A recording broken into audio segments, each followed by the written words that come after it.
Global right wing इनका दीवाना है, इनके प्यार में एकदम पागल है, इनकी हरकतों को बहुत बड़ी उपलब्धि की तरह लेता है, ऐसा मानता है कि ये इस दुनिया की सबसे हसीन चीज है जो हुई। हम बात कर रहे हैं इलॉन मस्क की। चाहे इटली के लोग हों, इटली की जो अभी मौजूदा सरकार है और उसके चाहने वाले हैं, चाहे उनकी बात हो, चाहे यूनाइटेड स्टेट्स की बात हो जहां पर डोनाल्ड ट्रंप के लिए बहुत ओपनली कैंपेनिंग कर रहे हैं इलॉन मस्क, और चाहे हिंदुस्तान हो जहां पर दक्षिणपंथी विचारधारा में विश्वास रखने वाले लोग, उनके लिए इलॉन मस्क लखते जिगर और चश्मो चिराग से कम नहीं। नमस्कार, मैं हूं संकेत उपाध्याय और आप देख रहे हैं इशारों इशारों। अब ऐसा लगता है कि ये वैश्विक दक्षिणपंथियों के मसीहा, लखते जिगर, चश्मो चिराग इलॉन मस्क, जिसके लिए भारत सरकार ने जियो और एयरटेल से पंगा ले लिया, जिनकी स्टार लिंक को यहां पर लॉन्च करने के लिए जहां जियो और एयरटेल ये कह रहे थे कि ऑक्शन करवाओ, वहां इनके सैटेलाइट बेस्ड इंटरनेट के लिए सरकार का यह कहना है कि नहीं, नॉर्मल रूट से ही, शेयरिंग पर ही उनको आ जाने दीजिए, ऑक्शन की जरूरत नहीं है। जियो कह रहा है हम अदालत चले जाएंगे, अपनी ही सरकार के खिलाफ जियो कह रहा है अदालत चले जाएंगे, तो सरकार इस हद तक जाकर के इलॉन मस्क का सहारा कर रही है। करार है क्योंकि ये वो इलॉन मस्क हैं जो ट्विटर के अब मालिक हैं। ट्विटर के मालिक हो करके बहुत स्पष्ट रूप से इनकी लाइन प्रो राइट रहती है। ये ऐसी बातें करते हैं जो बहुत क्लियरली दक्षिणपंथियों को पसंद आती है, उनको अच्छी लगती है। इसी इलॉन मस्क ने अमेरिकी चुनाव में प्रचार करते वक्त, बात करते वक्त एक ऐसी बात बोल दी कि बात तो हुई अमेरिका में, बोला गया वहां, लेकिन उसका राजनीतिक उपयोग हिंदुस्तान में हो रहा है। क्या बोला उन्होंने, आइए पहले वो सुन लें। We should, in my view, we should only do paper ballots hand counted. That's it.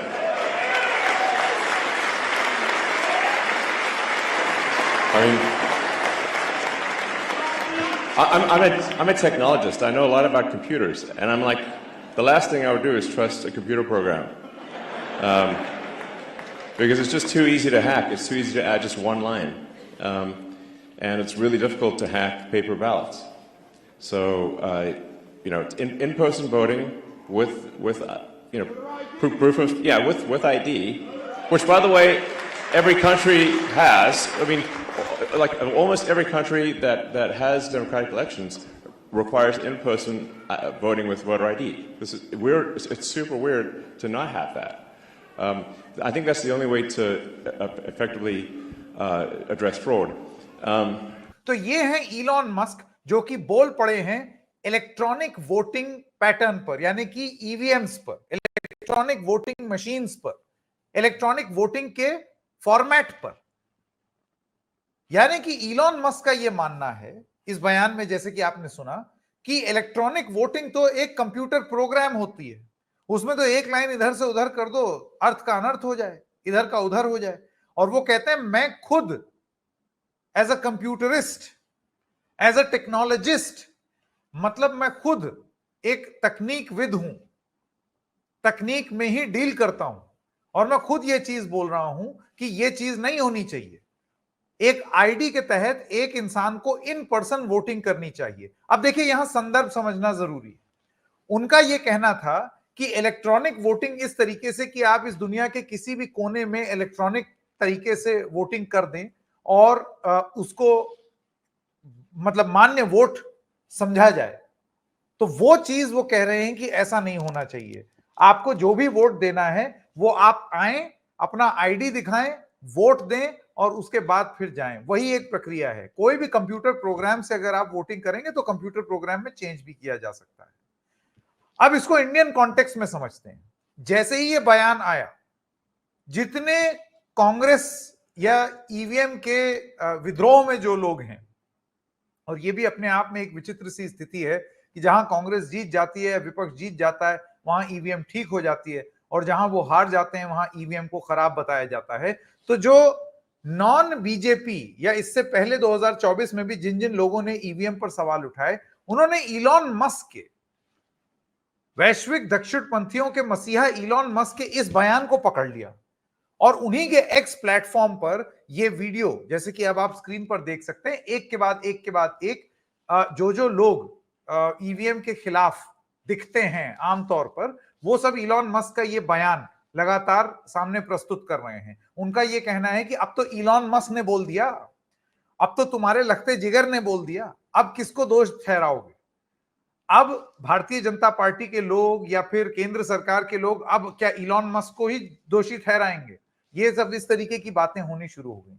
लेकिन इलॉन मस्क ने क्या बोला है उसको जरा बारीकी से समझने की कोशिश करते हैं। ऐसा लगता है Elon Musk electronic voting format के बारे में बात कर रहे हैं कि आप कहीं भी बैठ करके वोट डालें और वो कंप्यूटर के माध्यम से रजिस्टर हो। इसको लेकर के हिंदुस्तान में कई बार जब ईवीएम ने अपनी अग्नि परीक्षा दी है, तो चाहे वो इलेक्शन कमीशन हो या ईवीएम के पक्ष में बोलने वाले लोग, सबका यह कहना है कि हमारी इलेक्ट्रॉनिक वोटिंग मशीन है तो एक कंप्यूटर प्रोग्राम ही, ठीक है, लेकिन उसमें जो चिप लगती है वो वन टाइम प्रोग्रामेबल चिप होती है, यानी कि आप बार बार वो प्रोग्राम इस्तेमाल नहीं कर सकते। और जो हिंदुस्तान की ईवीएम की सबसे बड़ी उपलब्धि गिनाई जाती है वो ये है कि ये भयंकर रूप से लो टेक है। मतलब इसमें एक बैटरी लगी हुई है, एक कार्ड लगता है जो कि एक ही बार प्रोग्राम हो सकता है, उससे वोटिंग होगी और ये इंटरनेट से जुड़ा हुआ नहीं है, ये ऑफलाइन है, यानी कि वो जो भी वोट है वो डब्बे में बंद है और फिर वो डब्बे से ही उसकी काउंटिंग होगी। इसको लेकर के तमाम लोगों ने ये भी बोला कि भाई तो वीवीपैट होती है तो कायदे से वीवीपैट को वोट माना जाए या फिर ईवीएम में जो वोट है बटन दबा के जो प्रोग्राम में सेव हुआ है उसको वोट डाला जाए, उसको वोट माना जाए। वोट किस चीज को माना जाए? क्योंकि जो लोग हैं उन्होंने तो अपनी पर्ची देखी है तो कायदे से तो वो पर्ची वोट हुई। ये सब वो तर्क हैं जो हमने तमाम जो इंटरव्यूज किए हैं उसमें लोगों ने बताया है। एस.वाई. कुरैशी साहब जो कि चीफ इलेक्शन कमिश्नर रह चुके हैं, उन्होंने द रेड माइक के तमाम प्रोग्राम्स में आकर के ये बात भी बोली है कि भाई एक बार लोगों के संतोष के लिए अगर वीवीपैट की काउंटिंग हो जाती है तो हो जाने दी जाए, उससे दूध का दूध और पानी का पानी हो जाएगा, मिलान भी हो जाएगा, सारी चीजें हो जाएंगी। तो यहां पर समझना यह जरूरी है कि शायद इलॉन मस्क उस प्रोग्रामेबल इलेक्ट्रॉनिक वोटिंग की बात कर रहे थे जो शायद इंटरनेट का इस्तेमाल करती हो या शायद एक कंप्यूटर प्रोग्राम पर आधारित हो, जिसमें वो ये कहते हैं कि मैं एक लाइन में पूरा प्रोग्राम बदल सकता हूं। अब इस मसले पर आते हैं। बिल्कुल इसी बात को लेकर के भी हमारी देसी ईवीएम पर सवाल उठे हैं बहुत सारे लोगों का, चाहे वो सौरभ भारद्वाज हों जिन्होंने आज से करीब 7-8 साल पहले